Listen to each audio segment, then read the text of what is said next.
News starts right now. The professional fate of fired San Antonio police officer Elizabeth Montoya now in the hands of an arbitrator. This hearing concluded after 3 days of testimony, but not before Montoya herself described in her own words why she repeatedly punched a pregnant, handcuffed woman in the head. Dylan Collier with what happens next. Moments before delivering 7 closed fist blows to Kimberly Esparza's head in the back of a San Antonio police vehicle, Officer Elizabeth Montoya was mule kicked in her legs up to 6 times, video evidence showed. Montoya was fired in early 2019, months after footage of the 2018 drug search gone wrong came to light. Today, Montoya defended her handling of Esparza, who was barefoot, handcuffed, and 6 months pregnant while on the receiving end of this flurry of strikes. She was just screaming in my face, and she was very close. I was afraid that I was either going to get spit on or headbutted. Montoya, who had a documented history of issues interacting with the public, described the blows as rabbit punches and not full-on haymakers, utilized to get the suspect to stop kicking her and to follow her instructions. Prior to closing arguments this afternoon, some fireworks, as attorneys for the city tried to get Montoya to answer whether she'd ever heard of any other SAPD officer accused of this type of treatment of a pregnant suspect. A pregnant female was punched 7 times while handcuffed in the back of a car. Yes or no? Objection. Badgering a witness and it's a simple question. And asked and answered. A termination that has already dragged on for more than 3 years will do so for at least another few months. Both sides will provide written briefings to the arbitrator, who will then thoroughly review all of the evidence and decide whether or not to bring Montoya back to work. Reporting downtown, Dylan Collier, KSAT 12 News. 4 days ago, a grand jury indicted a Bexar County deputy for manslaughter, but now prosecutors have dismissed that charge. Brandon Moran was indicted Monday for the on-duty shooting and killing of Jesus Bonito Garcia 2 years ago in Elmendorf. In the dismissal today, prosecutors noted that they were unable to prove the case beyond a reasonable doubt at trial. Moran was placed on administrative leave following the indictment. The Bexar County Sheriff's Office says he will return to duty now that charge has been dismissed. An employee at a nursing home behind bars tonight for allegedly slapping a patient suffering from Alzheimer's. It happened at the Oak Park Nursing and Rehab Center. According to San Antonio Police, Marcelina Felipe Ruiz struck the 84-year-old woman last Saturday, causing bruising and swelling. Ruiz is a nurse at the clinic. An arrest affidavit states the patient suffers from an advanced stage of Alzheimer's. It also says she grabbed Ruiz's arm when she tried to change her shirt. When Ruiz noticed she'd been scratched, that's when she allegedly slapped the woman. Jail records show Ruiz was arrested yesterday, charged with injury to the elderly by facility caregiver. That's a second-degree felony. A police officer in Schertz shot at 2 men after he says those suspects hit him with a car. This happened around 2 this morning. Police say the officer was investigating a report of car burglaries that was in the 1300 block of Pennsylchoya. The officer says that he saw 2 men who began driving toward the officer. Police say that the car hit the officer in the leg. He was not seriously hurt.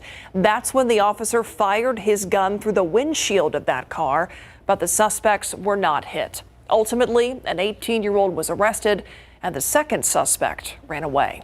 The San Antonio Fire Department trying to figure out how a fire started at an abandoned house this morning. This is at West Travis Street near West Commerce and Southwest 24th Streets on the west side.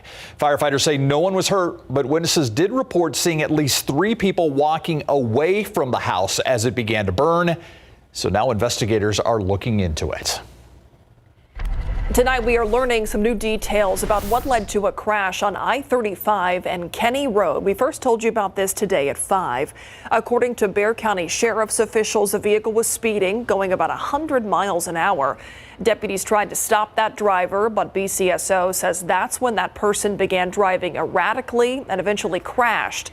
2 suspects were arrested, and according to BCSO, 3 people apprehended. Authorities are now looking into this as being a possible human smuggling attempt, but they have not confirmed that yet. Officials with the city of Carrizo Springs have yet to see any migrants released from the local Border Patrol office, but they've been told they are coming. According to an email from Carrizo Springs City Manager Chris Castaneda, the city still doesn't have a course of action set, but their emergency management coordinator has reached out to the governor's office for guidance. In the meantime, the nonprofit group Home of Living Faith gearing up to help individuals vetted and released by Border Patrol trying to make their way out of Carrizo Springs. Getting them food, clothing, hygiene products, and if they need to contact family to get them on their way, whether people want them here or whether they don't, they're still humans, and our Father's very clear, love thy neighbor. The group will soon begin to accept donations. Head to KSAT.com for those details. After 15 months of operation, the Alamo Dome mass vaccination site is shutting down today. The city first opened this site in December 2020 for healthcare workers and other people immediately eligible to get their COVID-19 shots. Since January 2021, it's been a mass vaccination site providing more than 226,000 shots. But now, 3 out of 4 people eligible in Bexar County is fully vaccinated, and demand for those shots is a far cry from what it used to be. At that time, we were probably administering about, at the highest, at the peak, about 3,500 vaccines a day. And lately, we've probably been averaging about 50 vaccines a day in the last week or two. Now, the closure at the Alamo Dome does not mean the end of opportunities to get the vaccine. The city says it will continue to offer COVID shots at pop-up clinics throughout town. Not many people know that this is the Southside's other institution of higher learning. The Baptist University of the Americas was accredited 6 years before Texas A&M San Antonio arrived. Yet it began as the Mexican Baptist Bible Institute. Founded 75 years ago in downtown San Antonio, it moved just off I-35, becoming a Southside landmark for decades. Eventually, it was the Hispanic Baptist Theological Seminary, but that was then. Jesse DeGriato tells us tonight the small university with only about 100 students has high hopes for its future. What may look like a condo community is actually the Baptist University of the Americas. In the same consortium with other Baptist schools like Baylor, Dallas Baptist, Houston Baptist, Wayland. Yet for over 50 years, first it was a Bible institute, then a seminary for preachers and missionaries with ministries in South Texas and Mexico.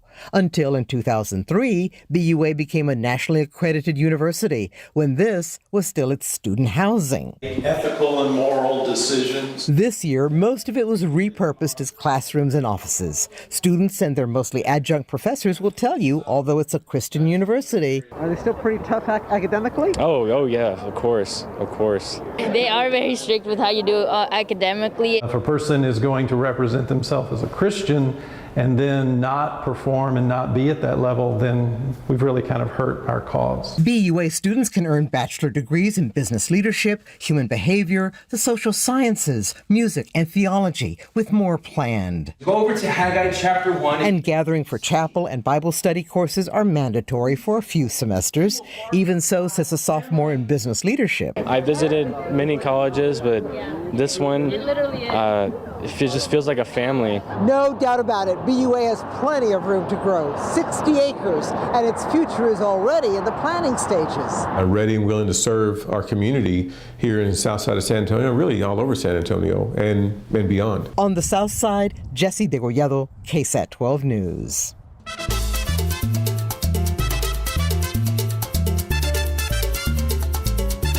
Yes, Fiesta parades are finally making a comeback this year, all of them, and we have a special offer just for KSAT viewers. You can get tickets to exclusive viewing parties. For tickets and more information on how you can celebrate Fiesta with us, just scan the QR code on your screen. You could watch the Battle of Flowers or Fiesta Flambeau parades in a private area at Crockett Park along the new route. That's right. Of the Fiesta parades, along with some KSAT on-air personalities, journalists, and more. And some of us, Some of us. And hey, all this is happening less than a week to go now. I know. Fiesta 2022 just around the corner. So what do you need? Gotta have medals. Always need medals. Our next medal giveaway just got started a few minutes ago. Joining us from Pika Pika Plaza, meteorologists Mike Osterhage and Justin Horn giving away some Weather Authority medals. Guys? Yes, indeed. Yeah, we're excited, man. This is a Fiesta party. We're getting things going. We're excited here at Pika Pika. You know, and you talk about great KSAT fans. Some of these folks have been out here since 4 o'clock waiting. We're still about a half an hour away before we start passing out all of the Weather Authority medals, but we're having giveaways here with some of the classic medals. Yeah, the vintage medals, as we call them. That keeps the crowd going there. A Kasky classic. And listen, I'm just here to get a medal from the man, the myth, the legend right here, Mike Osterhage. Anyway, we got more coming up in just a couple of minutes, so stick around.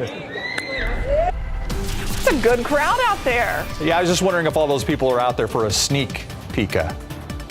Sneak peek. Hey-o. Hey, it's Friday.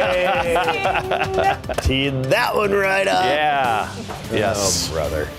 All right, take a look at our temperature spread today. It was cool this morning, 41 degrees, but then by the afternoon, we made it up to 87 for the high temperature. Huge temperature spread from a jacket in the morning to shorts and short sleeves in the afternoon. This evening is going to be very comfortable overall. You can wear whatever you want. I mean, 76 at 8 o'clock, 10 o'clock, 68 degrees, calm wind, clear sky, a lack of any humidity in the air the rest of the night. Even by midnight, right around 60. We'll help you prepare for the weekend, talk about the temperature spread morning to afternoon for Saturday and Sunday, and an update on our next chance of storms in just a bit. All right, thank you, Adam. Let's take a look outside right now. I thought we were going to look at traffic. We're just going to tell you about. We're going to talk about traffic. We're going to talk about traffic. We can tell you for off camera here, we got some heavy spots around town, but there are some closures that you definitely want to know about. Yeah, our traffic authority, Stephen Cavazos, has everything you need to know as you're planning your weekend. If you have weekend travel plans, well, make sure that you plan ahead. We have a look at your weekend closures. Let's go ahead and start here at Stone Oak Parkway, where we will have some signage installation and lane striping. Now, according to TxDOT, this will start overnight on Saturday, March 26th, and wrap on Monday, March 28th. Drivers, keep in mind that will be overnight, 9 in the evening to 5 in the morning. What you can expect out there is an alternating northbound and southbound main lane closure. What that means is Loop 1604 to Stone Oak Parkway and Stone Oak Parkway to Loop 1604 will be closed at alternating times. So we'll keep an eye out for that. Let's go ahead and take that drive down up here to 35, where we do have some sidewalk and headwall work that's been continuous. Started on Monday, March 21st, and according to TxDOT, that will wrap Saturday, March 26th. Keep in mind, it's 9 in the morning to 5:30 in the afternoon. Drivers, expect some crews out there in the single northbound frontage road lane at FM 2252 and Schwab Road. One last drive down over here to 410 does show some detour work that's actually taking place. That will continue through March 28th, so that will wrap up on a Monday. Drivers, keep in mind that will be happening during 9 a.m. and 5 p.m. Keep in mind there will also be an alternating northbound main lane closure there between Houston Street and I-10 each day. And for the latest on all those traffic alerts and weekend closures, just scan this QR code that will take you right to the traffic page, and stay with KSAT for the very latest. All right, so here was a live look outside at traffic right now. This is 281 at the Quarry. We're facing the southbound lanes. It's really heavy coming into downtown here this evening, and traffic's not too light northbound either, but definitely slower on the southbound side. We typically see that this time of day. People getting ready for the weekend. Yeah, it's a Friday. Even the camera can't believe all that traffic. It's shaking its head. We'll be right back. I'm Stefania Jimenez, and here's what we're working on for you tonight on the Nightbeat. Neighbors near the St. Mary's Strip can expect more parked cars along the street. We first told you that San Antonio police were going to close certain area neighborhoods to drivers this weekend. It was all part of an agreement between neighbors and bar owners, but that's being delayed. We're going to tell you why tonight on the Nightbeat. Also, a group that fights gun violence in San Antonio is now expanding its mission. It's taking its cause to hospitals. And yes, there are similar programs in other parts of the country. We're going to show you how ours is going to work. Plus, a new human smuggling investigation in Bexar County. Tonight, we take a look at some of the hot spots in our area, how investigators are cracking down on human smuggling, and how victims are being recruited. That's on the Nightbeat. See you for these stories and a lot more at 10 o'clock. We're going to be dancing to this for the next 2 weeks. Yes, we are. It's almost here. Fiesta. And there is a group of folks patiently waiting for a medal. Yep. At Pika Pika Plaza, they are letting their presence be known. Mike Osterhage, Justin Horn down there with the medal giveaway and food. Is that what I'm seeing? Yeah, Pika Pika Plaza. I mean, literally, you can get anything here, including some of this delicious food. Yeah. Nice plate of tripas right there. Tripas, quesadillas. Oh, yes, indeed. Even a veggie one. It is all good. Yep. And yeah, the medal giveaway is going to be coming up in about half hour? Yeah, Roughly? 6:30 or so. Here, I'll show you. This is what they're all coming out to get. The KSAT Weather Authority medal. Because, of course, Fiesta is muy caliente. And, of course, with Fiesta, you got to have these beautiful young ladies right here with all of their handmade decorations. Yeah. Yes, are y'all ready for Fiesta? Yay! I love getting in the Fiesta spirit. I'm glad all these folks are out here. They started lining up, 4 o'clock? About 4 o'clock, yep. And it's so nice to be back into sort of normalcy here. And Fiesta's getting underway. It feels so great. Yes, indeed. And, of course, they came out here because this place is a staple here. And it is now, once again, open Tuesdays through Sundays, 10 to 7 here at Pika Pika Plaza. And, of course, did we mention that they have some really good food here? Really good food. Really good food, yeah. Yeah. Did I mention I love my job? But hey, Got a good gig. Kasky, I don't know if we're going to bring you any doggy bags here, but again, the We'll medal, think about it. The Kasky medal, of course, it's classic. Ooh,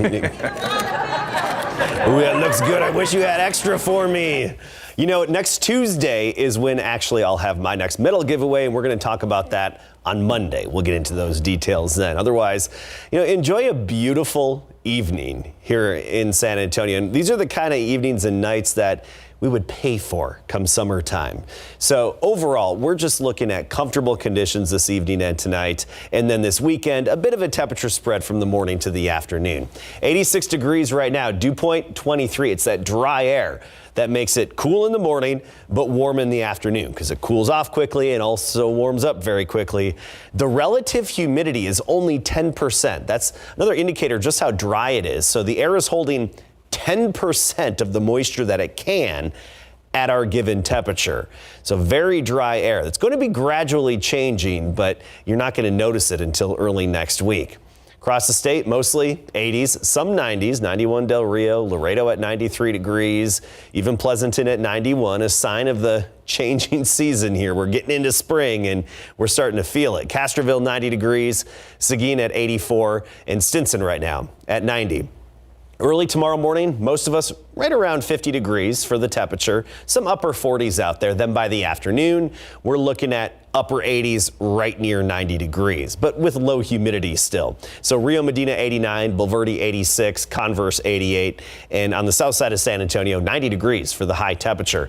And we're going to be in that roughly 80 degree range, mid to upper 80s for the foreseeable future. It's that time of year that becomes more common, and that's where we're going to be. I mean, the average high is 76. We will be above average, but it's not out of the ordinary to see 80s this time of year. I wish we could drum up some rain. Here's a look at the area reservoir levels. Medina Lake Reservoir, 22% full. That's 50 feet below the conservation pool. Canyon Lake Reservoir, typically more stable in terms of the water level, 98% full, and that's 1 foot below the conservation pool. And Choke at 20 feet below the conservation pool. Nothing but sunshine, high and dry across the state today. All the moisture's closer to the Great Lakes, and we've got a big blue H, upper level high near Los Angeles. That's going to be influencing our weather for the next several days, all the way through the weekend and even Monday as well. It's not going to be a big heat high pressing down on us and really warming us up much, but it's going to keep us sunny and dry, and any active weather is going to be deflected away from us. The next system that could bring us some rain, that's near Alaska right now. It's going to be dropping our way and making it here by Tuesday morning. A similar origin of the last storm system we had that brought some severe weather to our area and the state, but this one doesn't look quite as active with this severe weather. It should have some rain with it, but most of the rain is probably going to be just to the north of us. We'll be right on the tail end of that shower activity. So here's the breakdown. Nothing but sunshine all weekend. We talked about near 50 in the morning, afternoons upper 80s, even a little windy, some gusts up to 25 miles per hour both afternoons. We get into Monday, still a lot of sunshine, just a little bit of morning fog. Tuesday night, that's when we have that 30% chance of a few showers and thunderstorms. So only a 30% chance there. As usual, we're going to be on the tail end of the activity, but of course, this can change. That system has a long way to go from Alaska to South Texas, so we'll keep you updated on it. All right, we'll see. Thank you, Adam. All right, March Madness in full effect at the AT&T Center last night, and the crowds got rave reviews. They did. A lot of Houston fans, of course, since it's just right down the road. Houston pretty much felt like they had a home game last night at the AT&T Center against Arizona.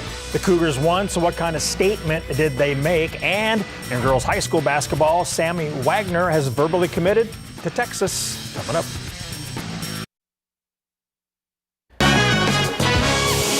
Houston Cougars great. Hakeem Olajuwon was all smiles at the AT&T Center last night after the fifth-seeded Cougars knocked off the top seed in the South, Arizona Wildcats, 72-60. Houston led from start to finish, and they were able to hold off any Arizona comeback attempt. The Cougs were asked what kind of statement did they make. Just our attitude towards the game, once we come out of the locker room, we feel like we're supposed to be here at all times, We're always feeling like we're the toughest team out there, and, we always try to play like it, We always have each other's back. And then I think that's just the most important thing right there. We can't be scared of anybody if we all are together and just trying to go at it all the time. Number 5 Houston will take on number 2 Villanova in the Elite 8 tomorrow at 5:09 p.m. at the AT&T Center. In the West region last night, number 2 Duke beat number 3 Texas Tech 78-73. This was a competitive game that featured 11 ties and 13 lead changes. Wagner alum Kevin McCullough Jr. scored 17 points for Tech. The Red Raiders love head coach Mark Adams and what he's done for that program. Coach Adams, to me, he's the greatest coach in the country. For him to be able to pull a group of guys together who were all the man at the previous institutions and just get us to buy in and believe in team and make us love playing defense. That's special. I don't think I'm deserving to have these guys, but I'm so thankful that I was able to coach these guys and the rest of them and on this team. Just very special, and I'm just so sad that we have to, see this season come to an end because we want to keep. We want to keep playing. Duke will take on Arkansas tomorrow night at 7:49 from the Chase Center in San Francisco. We stopped by Reagan High School this afternoon and chat with 5-star basketball recruit Sammy Wagner, who verbally committed to the Texas Longhorns yesterday. She made the announcement on Twitter, and the clip has more than 34,000 views. Sammy originally committed to Baylor in the 8th grade, but she decommitted last year after head coach Kim Mulkey left Baylor for LSU. Sammy can play any of the 5 positions, and she's ranked 17th in the nation by ESPN for the class of 2023. She narrowed her schools down to the final 8, which included LSU, Stanford, TCU, and Texas A&M. But after much consideration, she picked the Longhorns. It was pretty much just me deciding that I wanted to be in a place where I could be close to home, but also where I could go and help win a championship and get a good degree, because school is important to me, and UT just was the best combination of all of those. Sammy, who averaged nearly 26 points and 12.5 rebounds per game this season, was named TABC All-State and All-Region. The Spurs held practice in New Orleans today ahead of their game tomorrow with the Pelicans. The Idle Spurs lost the half game in the standings last night and now trail the Lakers by 2 games for 10th place in the West for the final play-in spot. The Pels are 9th and 2 games ahead of the Spurs as well. So the Spurs and Pelicans will tip tomorrow, 4 p.m. from the Smoothie King Center in New Orleans. And best of luck to Memorial High School powerlifters Ivan Garcia and Jonah Lopez for advancing to the state championships in Abilene. Garcia's uncle sent us an email highlighting both young men. They've been dreaming of state for years, and it's great to see their hard work paying off. Garcia placed first at regionals thanks to some very heavy lifting, including a squat of 680 pounds. Good luck to both young men. Wow. Ooh. Right? Those are 2 guys who are very into heavy metal. Hey. Yes. Yes, they are. Thank you, Larry. Fun for everything. Way to go, guys. We'll be right back. The cause marches on. For the first time in 2 years, the Cesar Chavez March for Justice will be held in person on the streets of San Antonio. Tomorrow's 26th annual march also coincides with the first ever official city holiday on Thursday to honor the civil rights leader.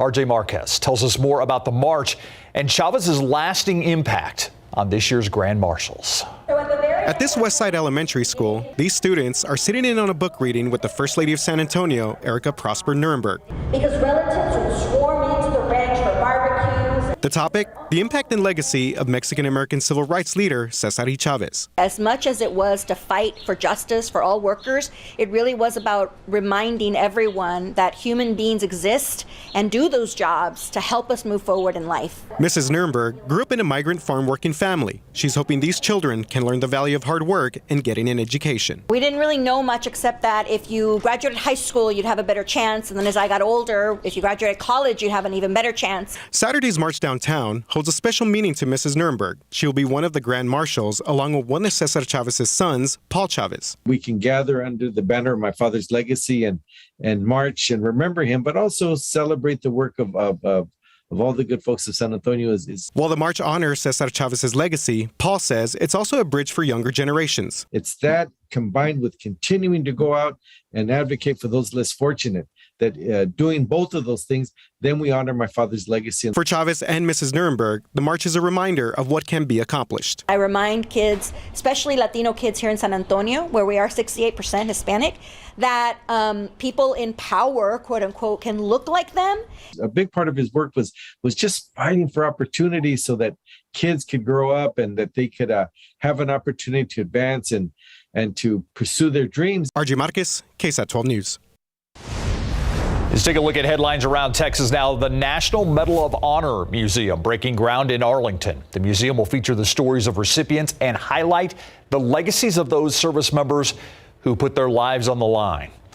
The chairman of the Joint Chiefs of Staff calls this museum a great opportunity for everyone to learn about those who've received this distinguished honor.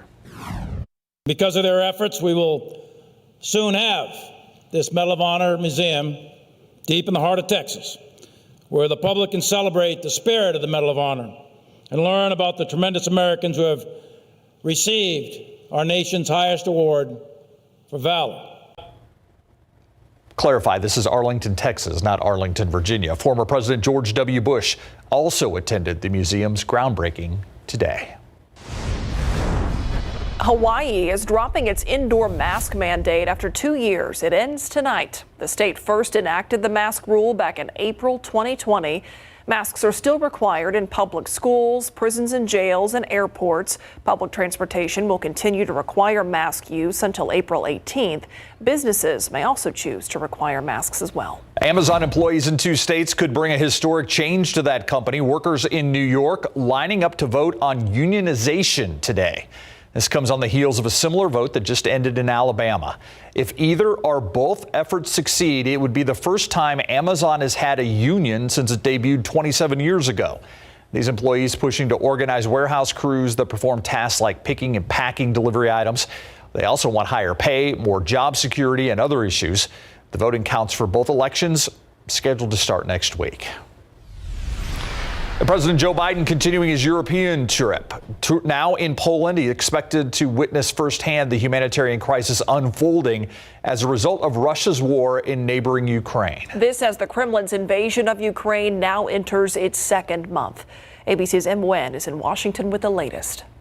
President Biden, in a show of strength against Moscow, landing in Poland not far from the border with Ukraine, meeting with Polish leaders and the 82nd Airborne Division who are there to reassure NATO allies. We're in the midst of, and I don't want to sound too philosophic here, but you're in the midst of a fight between democracies and oligarchs. On Saturday, he's planning to see firsthand how the country is coping with the growing humanitarian crisis. The president's trip coming as Poland and other Eastern European NATO allies prepare for possible Russian attacks on convoys of military supplies bound for Ukraine. This comes after the president's stop in Brussels, where he met with the European Commission president, announcing a joint plan to reduce Europe's dependence on Russian energy by stepping up U.S. supplies of liquid natural gas. I know that eliminating Russian gas will have costs for Europe, but it's not only the right thing to do from a moral standpoint, it's going to put us on a much stronger strategic footing. The president pledging another $1 billion in humanitarian aid for Ukraine, adding the U.S. would welcome up to 100,000 refugees, but didn't offer other specifics. Biden also announcing additional sanctions on members of Russia's Duma, the lower house of parliament, while warning Vladimir Putin against using chemical weapons in the war. We would respond if he uses it. The nature of the response would depend on the nature of the use. Although the Ukrainian resistance is strong in the north and east, a Russian official claims they're close to taking the war-torn city of Mariupol, saying Russia is here forever. M. Nguyen, ABC News, Washington. Still ahead, we go back out to Pika Pika Plaza for the main event, our latest Weather Authority Fiesta medal giveaway. That's coming up right after the break. We have some late-breaking news that we're tracking right now. This is a live look at a large grass fire in Medina County. We're told this is about 185 to 200 acres burning here along County Road 271. Yeah, we are also told it is not controlled right now. They are trying to fight this grass fire from the air as well as the ground. But again, so far, 185 to 200 acres have been burned. We're continuing to monitor this situation, but right now, just an indication of just how dry it is out there. That's why we've had red flag warnings for the last few days, because the wind and the dry conditions, things can spark up very quickly, and that appears to be what's happening here in Medina County. All right, let's head back out to Pika Pika Plaza. We've got Mike Osterhage, Justin Horn. You guys got to be ready to give out some medals. Yeah, let's hope they put down the tacos and are now giving out medals, guys. Yes, we did. Briefly, we did put down the tacos. A lot of people here getting medals. We're so excited. It's been such a fun evening. We're here at Pika Pika Plaza. They've been such a great host. So much to do out here. Yeah, and the crowd has been so fantastic. And did you all get medals? Let's see.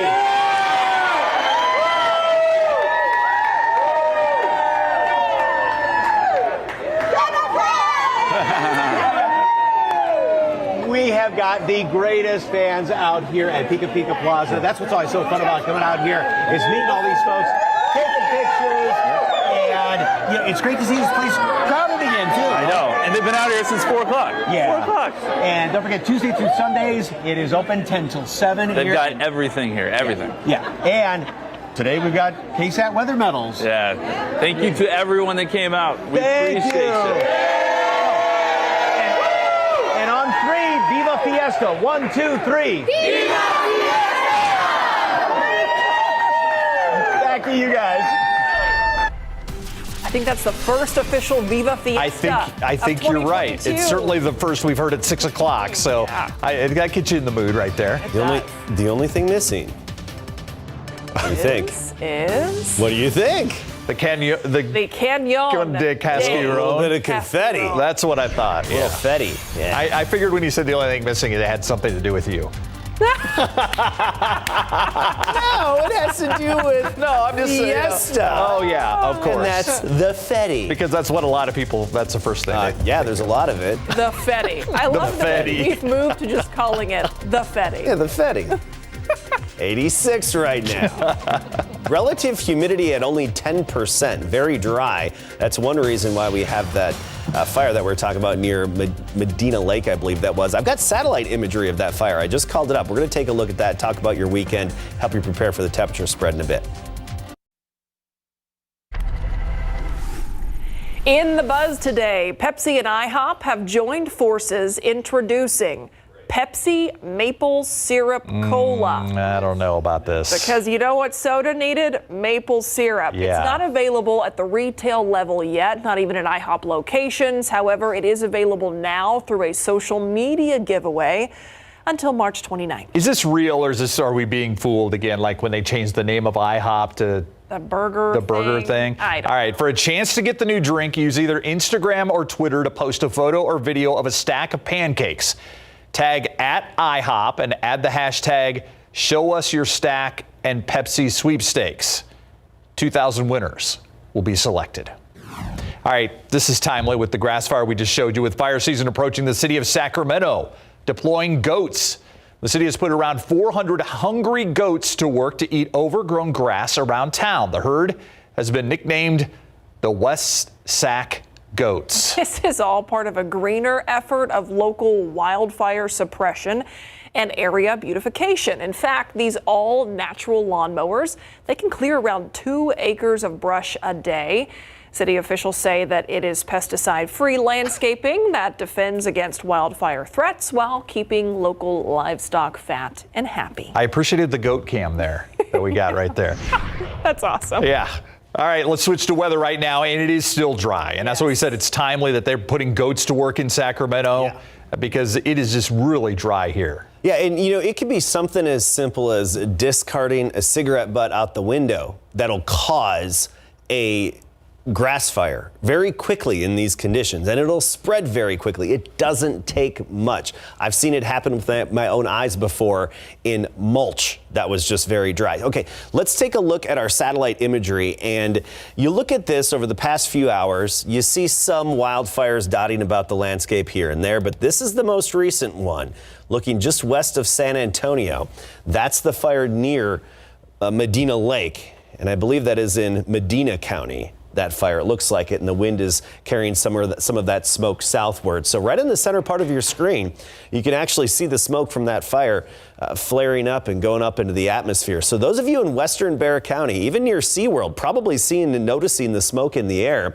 Castroville, noticing the smoke in the air. Von Army, Somerset, you're going to notice that smoke in the air that's coming from the wildfire and that grass fire near Medina Lake. And that's being carried by the wind southward. So even Poteet, parts of Atascosa County, even Divine, you'll notice that smoke in the air. This is one of the issues, the relative humidity. We talk dew point a lot, the true measure of moisture, but the relative humidity, it's how much moisture the air can hold relative to the given temperature. Warm air can hold more water than cold air. So it's all relative to the temperature.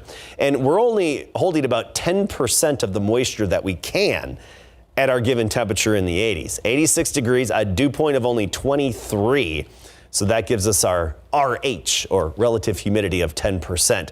Dew points will gradually be on the rise, though, through this weekend and into next week. That's going to give us a little more moisture in the air to hopefully mitigate some of these fire issues we've been having, but we'll still have some gusty winds. You'll actually notice the mugginess by Tuesday. It's going to have that sticky feel back in the air. Temperature-wise, well, it's warm, 80s, even some 90s. Cotulla, the hot spot right now at 95 degrees. Del Rio 91, Helotes at 85, 84 Seguin, and currently in Converse, we're checking in at 85. Tomorrow morning, not as cold, but still below average for this time of year, right near 50 degrees for the morning temperature, and then we quickly rise a good 35 to 40 degrees into the afternoon. So another big temperature gap from the morning to the afternoon, right near 90. Later on in the day under total sunshine. So you look at the line graph and you just see that sharp rise from 50 at 7 a.m. to about 80 degrees at noon to 89 by 4 and 5 p.m. I wish we could drum up some rain. I said that before. I'll keep saying it because you look at the latest drought monitor and it's got the exceptional drought creeping into Dimmitt County here, southwest of San Antonio and southern Maverick County. And locally, we are in the severe drought, even seeing the extreme drought creep in to parts of Bexar County. 88% of Texas is considered in drought. Upper level high, Big Ridge, Big Blue H near Los Angeles. That's going to be influencing our weather through Monday. Our next disturbance is still near Alaska. That's going to drop in, but only give us a 30% chance of a few storms by Tuesday night. That's it.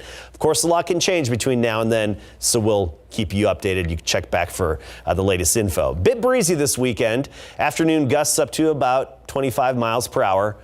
Both Saturday and Sunday similar, 50 in the morning, upper 80s near 90 by the afternoons, and only that one little shot of rain. We'll be back in just a few minutes.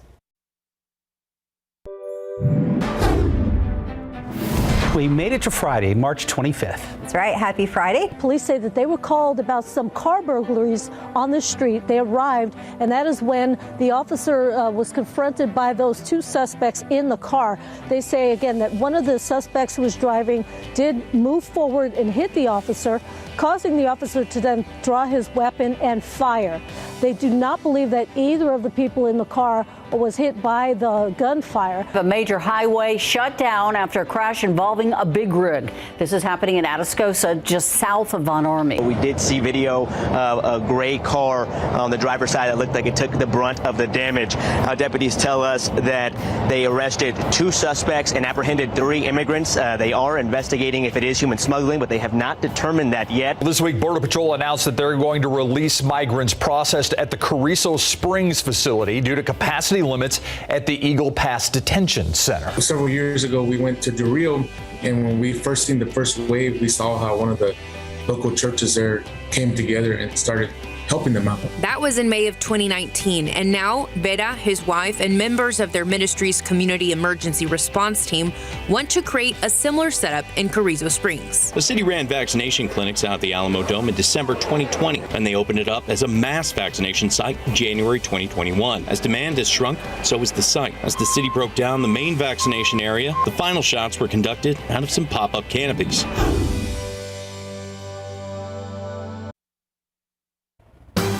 That is all our time here on the news at 6. Thanks so much for watching. Have a wonderful weekend.